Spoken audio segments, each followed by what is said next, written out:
नमस्कार श्रोते हो. श्री स्वामी समर्थ. संजीवनी स्वामी कृपेची भाग 1 यामध्ये आपले स्वागत आहे. या पुस्तकामध्ये आपल्याला स्वामी कृपेची अनुभूती जाणून घ्यायला मिळेल. चला तर वळूयात स्वामींच्या 13व्या अनुभूतीकडे. श्री स्वामी समर्थ. श्री गुरुदत्तात्रय स्वामी समर्थाय नमः. साधारण 1988 ते 89 साल असेल. श्री स्वामी समर्थ अक्कलकोट यांचे स्वस्तिक आसनातील चित्र स्क्रीन प्रिंटिंग पद्धतीने करून घेतले होते. ताजे 30,000 प्रती व ती प्रिंटिंग केलेली चित्रे अक्कलकोट, पंढरपूर, पुणे, सांगली, सातारा, वाई इत्यादी गावोगावच्या श्री स्वामींच्या मठातून श्री स्वामींच्या भक्तांना मोफत वाटण्यास दिलेली होती. पुण्यातील मंडई येथील श्री शेटे यांचे श्री स्वामी मठात देखील दिलेली होती. त्याचवेळी श्री स्वामी भक्त श्री भाटे यांना दर्शनास आल्यावर ते चित्र मिळाले. त्यांनी मठातील व्यवस्थापकांना त्या चित्रासंबंधी विचारणी केली की हे चित्र कोणी करून भक्तांना वाटण्यास दिलेले आहे, त्यांचे नाव व पत्ता मला मिळेल का?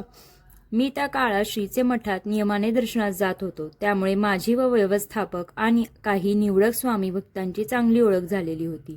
मठातील व्यवस्थापकांनी श्री भाटे यांना त्वरित माझा पत्ता व नाव दिले. त्यानंतर काही दिवसांनीच मला श्री भाटे यांचे पत्र आले. त्या पत्रात त्यांनी मी मठात दिलेल्या श्री स्वामींच्या चित्राचा उल्लेख केला होता व लिहिले होते की तुमच्यासाठी श्री स्वामी समर्थ यांची मूर्ती ठेवलेली आहे आणि ती शेवटची मूर्ती आपणास देण्याचा श्री स्वामींचा आदेश आहे. तेव्हा ती मूर्ती आपण माझे घरी येऊन घेऊन जाणे. पत्र वाचल्यावर माझे मनात आले की आपल्याकडे श्री स्वामींचे बरेच फोटो फ्रेम्स आहेत, आणखीन मूर्ती कशाला आणायची असा विचार करून दुर्लक्ष केले. 8 दिवसांनी श्री भाटे यांचे दुसरे पत्र आले की कृपया मूर्ती घेऊन जाणे मोफत आहे. महत्वाचे म्हणजे ती तुम्हालाच देण्याचा श्री स्वामींचा आदेश आहे. ते पत्र वाचले आणि क्षणभर चपापलोच. दुसऱ्या दिवशी श्री भाटे यांचे आनंदनगर मधील स्वामी या निवासस्थानी हजर झालो. श्री भाटे यांनी मी प्रथमच भेटत होतो, परंतु 2 स्वामी भक्त एकमेकांना अनेक वर्षांनी भेटल्याचा आनंद झाला. श्री भाटे यांचे निवासस्थान खरोखरच स्वामीमय भासत होते. क्षणभर मी भारावून गेलो. त्यांच्या घरात श्री स्वामी विराजमान होते त्याचे प्रथम दर्शन घेतले. प्राथमिक बोलणे झाल्यावर श्री भाटे यांनी माझे हातात श्रीची मूर्ती ठेवली. सोबत श्रीफल, फुले व पेढे ठेवून नमस्कार केला. तो क्षण माझ्या आयुष्यातील अविस्मरणीय व मोलाचा आहे. श्री स्वामींचे विषयावर चर्चा झाल्यावर मी श्री भाटे यांचा निरोप घेतला. श्री स्वामी समर्थ आमचे घरी आपल्याच आनंद. श्री स्वामी समर्थ प्रत्यक्ष आमचे घरी आल्याचा आनंद आम्हा घरातील सर्वांना झाला. माझ्या व्यवसायातील चढउतार चालूच होते, पण भिवू नकोस, मी तुझ्या पाठीशी आहे या श्री स्वामींच्या अभयवचनाचे आमचे मानसिक बळ व आत्मविश्वास वाढवला. 1994 ते 95 साली व्यवसायासाठीच एक खासगी व्यक्तीकडून भरमसाठ टक्के व्याजाने कर्ज घेतले. घेतलेले कर्ज परत करण्यास वेळ लागला, त्यामुळे कर्जाची रक्कम वाढतच गेली. त्याच दरम्यान एका साखर कारखान्याचे मोठे काम मिळाले व बाकी कर्जाची रक्कम देता तरी देखील त्या व्यक्तीने पैशाच्या हव्यासापोटी घरी येऊन त्रास देण्यास सुरुवात केली. एके दिवशी त्याने घरी येऊन माझ्या मातोश्रींच्या नावाने अर्वाच्य शब्द वापरून अपमान केला. त्यावेळी मी त्या व्यक्तीला एका शब्दाने सांगितले, तू माझ्या आईला म्हणजे प्रत्यक्ष श्री स्वामी माऊलींचा अपमान केला आहेस. श्री स्वामी समर्थच तुझ्याकडे पाहून घेतील, लक्षात ठेव. आणि खरोखरच झालेही तसेच. 1-2 वर्षातच त्या व्यक्तीवर पोलीस कारवाई झाली आणि मी चिंतामुक्त झालो आणि खात्रीच झाली की खरोखरच स्वामी माऊली आपल्या पाठीशी आहेत. आम्हाला 2 कन्या, दोघीही ग्रॅज्युएट झाल्या होत्या.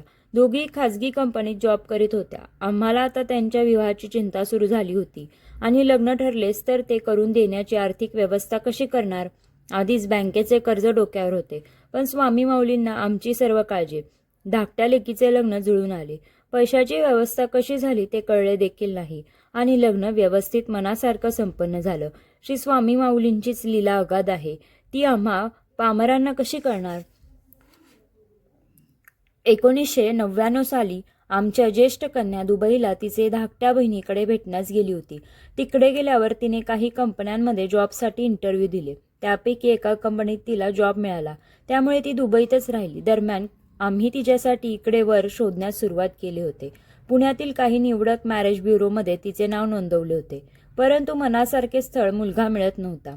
आम्ही विचार केला की ती आता दुबईत नोकरी करत आहे, तेव्हा तिकडचेच नोकरी स्थायिक असलेला आपल्याकडील मुलगा असेल तर किती छान होईल. आणि त्याप्रमाणे आम्ही श्री स्वामी माऊलींना रोज विनंतीपूर्वक प्रार्थना करत होतो. 2000 साल उजाडले. धाकट्या कन्येची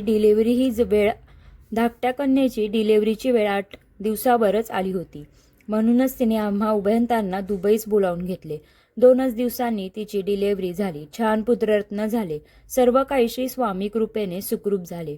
आम्ही तिथे असताना जावयाने सुचवले की इथं आलाच आहात तर येथील स्थानिक न्यूजपेपरमध्ये गल्फ न्यूज स्थळासाठी जाहिरात द्या. व त्याप्रमाणे आम्ही जाहिरात दिली. अनेक मुलांचे त्यासंबंधी फोन आले. त्यापैकी काही निवडक मुलांना आम्ही भेटलो देखील, परंतु मनासारखे काही जमत नव्हतं. आम्ही सर्वच नाराज झालो. 2 महिन्यानंतर आम्ही उभयंता निराश मनानं मायदेशी परतलो.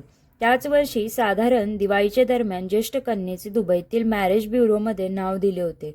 त्यातील एक स्थळ मुलगा ब्युरोतील व्यक्तीने सुचवले. मुलगा हिंदू, भारतातील गोवा येथील आहे. चांगल्या अमेरिकन ॲडव्होकेटिंग कंपनीमध्ये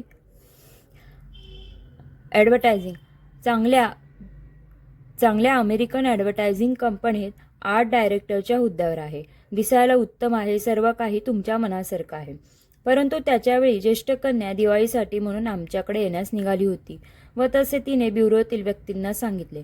पण त्याचे म्हणणे की तुम्ही एकमेकांना भेटूनच मग जाण्याचा निर्णय घ्या. या सर्व गोष्टी इतक्या लवकर झाल्या की विचार करण्यास वेळ नव्हता. शेवटी इकडे येण्याचे दिवशी ब्युरोतील व्यक्तीने दोघांची, ज्येष्ठ कन्या व मुलगा, दुबई एअरपोर्टवर ओळख करून दिली. आमच्या कन्येला पाहिल्यावरच मुलगा आत्ताच आमचा जावई म्हणाला, करीन तर याच मुलीशी लग्न करीन. तुम्ही काही करून हा विवाह जमवून आणा. आमची कन्या दिवाळीतच इकडे येऊन दुबईत परत गेली. 2001 साल उजाडले आणि आमचे लगेचच पुन्हा दुबईत जाणे झाले. त्यावेळी आम्हाला प्रत्यक्ष मुलगा पाहावयास मिळाला. औपचारिक बोलणी झाली. आम्हाला व कन्येला देखील मुलगा पसंतीस उतरला. मुलाचे घरची सर्व माहिती घेतली व विवाहाचे नक्की करून आम्ही पुढील तयारीसाठी मायदेशी परतलो. मुलाचे एक बंधू पुण्यातच चिंचवड येथे स्थायिक असल्याने आम्ही आमचे कन्येसोबतचे त्यांचे घरी भेटलो. आम्ही त्यांना आमच्या कन्येसोबतच त्यांच्या घरी भेटलो. त्यांनी देखील ग्रीन सिग्नल दिला व लगेच त्यांचे घरी गोव्याला निर्णय कळविला. त्यांच्या घरचा आग्रह होता की विवाह सोहळा गोवा येथे कडे व्हावा, परंतु आमचा आग्रह पुण्यात व्हावा असा होता. शेवटी आमच्या आग्रहाला मान देऊन पुण्यात विवाह समारंभ करण्याचे मान्य केले. विवाह पुण्यात करायचा असा आग्रह आम्ही केला खरा, परंतु पुण्यात ऐन लग्नाच्या सीझनमध्ये एप्रिल मे पुण्यात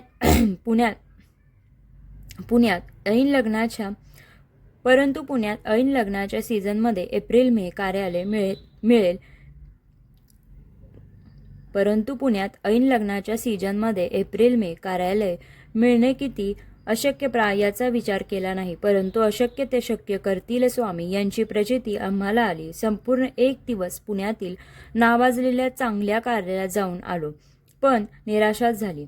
श्री स्वामी माऊलींनी सतत प्रार्थना करत होतो की तुम्ही सर्व काही जुळवून आणलेले आहे, आता शेवटही गोड होऊ द्या. दुसऱ्याच दिवशी सकाळी कोथरूड पौड रोड येथील नावाजलेले उत्सव कार्यालयात शेवटचा प्रयत्न करून पाहावा म्हणून गेलो. कार्यालयाचे व्यवस्थापक यांना भेटलो. ते लगेच म्हणाले, तुम्ही फार नशीबवान आहात. आत्ताच एकाने 16 मेची तारीख कॅन्सल केलेली आहे आणि तेवढीच एक तारीख शिल्लक आहे. तुम्हाला पाहिजे असल्यास देऊ शकतो. मी त्या क्षणी पैसे भरून तारीख नक्की केली. कार्यालयाचा हॉल पाहावा म्हणून हॉलमध्ये प्रवेश केला आणि समोरच श्री स्वामी माऊलींचा मोठा फोटो. मी नतमस्तकच झालो. समोर उभं राहिलो, हात जोडले. श्री स्वामी माऊली, तुझी लीला अगाध आहे. 16 मे 2004 रोजी श्री स्वामी माऊलींच्या कृपेने मोठ्या थाटात विवाह समारंभ संपन्न झाला. श्री स्वामींच्या कृपेने आज दोन्ही कन्या दुबई येथे त्यांच्या संसारात सुखी आहेत. आत्ताच्या जागेत म्हणजे चिंतामणी नगर 3 बिबवेवाडीमध्ये येण्याअगोदर श्री स्वामींचे मंडईतील मठात नित्य नियमाने दर्शन जात होतो. परंतु इथे राहण्यास आल्यावर कारण काय असे दर्शनात जाणे कमीच झाले. परंतु इतर राहण्यास आल्यावर कारण काही असो दर्शनात जाणे कमी झाले. मनात इच्छा करत होतो की श्रीचे इथे जवळपास मंदिर असते तर किती बरे झाले असते. ही मनातील इच्छा श्री माऊलींनी जाणली आणि थोड्याच दिवसात आमच्या जाण्या येण्याच्या मार्गावर महेश सोसायटी बिबवेवाडीतच श्री दत्त मंदिरात श्री स्वामी समर्थांच्या मूर्तीची स्थापना झाली. अशा प्रकारे श्री स्वामी माऊलींनी भक्तांची दर्शनाची इच्छा पूर्ण केली. अशा अनेक अनुभवांनी प्रचिती आम्हाला आलेली आहे. पण सर्वच अनुभव इथं देणे उचित नाही, म्हणून श्री स्वामी माऊलींची क्षमा मागून संपवितो.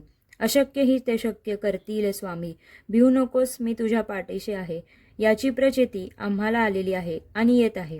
श्री स्वामी समर्थ चरणाविदा प्रणमस्तु. ओम नमः शिवाय. श्रोते हो, आजच्या अनुभूतीनुसार स्वामी हे आपल्या नेहमीच इच्छांच्या मागे असतात. आपल्याला फक्त त्यांच्यावरती विश्वास ठेवण्याची सबुरी असते आणि हाच विश्वास आपल्याला व स्वामींना जिंकवतो. त्यामुळे नेहमीच स्वामींवरती विश्वास ठेवा. पुढच्या अनुभूतीसाठी चॅनलला लाईक करा, शेअर करा आणि सबस्क्राईब करा. भेटूयात पुढच्या अनुभूतीमध्ये. दिगंबरा दिगंबरा श्रीपाद वल्लभ दिगंबरा.